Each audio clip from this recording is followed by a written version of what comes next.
சீமான் ஐயா அவர் விஷயத்துக்கு வருவோம். நீங்க ஜோக் சொன்னா நாங்க தான் சிரிக்கணும் ஆக்சுவலி.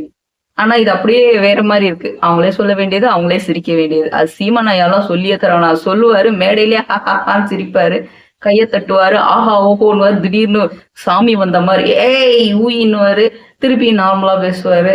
இதெல்லாம் நடக்கிறதுதான். அவரு சமீபத்துல பேச ஒரு 3-4 ஸ்டேஜ்ல பேசினதை நான் சேர்த்து சொல்றேன். நல்லவனா கெட்டவனா பார்க்காத, நேர்மையானவனா பாருன்னு தலைவர் விஜய் அவர்கள் மாநாட்டுல ஒரு வார்த்தை சொன்னார். அது என்னது அது? நல்லவனா கெட்டவனா பார்க்காத, நேர்மையானவனா பாரு. கெட்டவனா இருந்தா எப்படி நேர்மையானவனா இருப்பான்?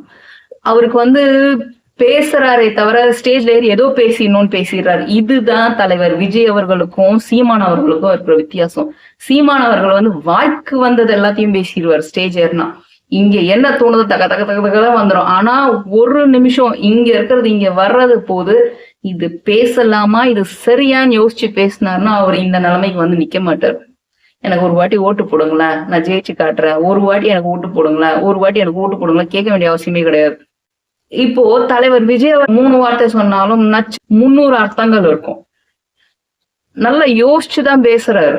நான் உண்மை ஆமா இது பேசியிருக்க வேணாம்னா நானே சொல்லுவேன், ஆமா இந்த வார்த்தை தவிர்த்து இருக்கலாம். அந்த மாதிரி கிடையவே கிடையாதுங்க. நானும் ஒரு தடவையும் ஒரு வார்த்தையுமே செக் பண்ணும் போதே தெரியும். நான் வரேன், ஒரு விஷயமாவே வரேன்.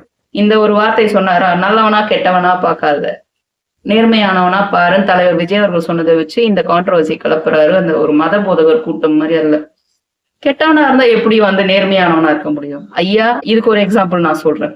ஏன்னா இவங்களுக்கு எல்லாம் நிறைய பாடம் எடுக்க வேண்டி இருக்கு. நல்லவன் நடிக்க செய்யலாம், அவன் நல்லவன் நிறைய பேருக்கு காட்டுறதுக்கு நல்லவனா இருக்கணும்.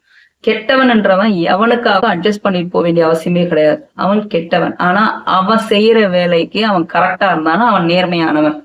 கரெக்டா?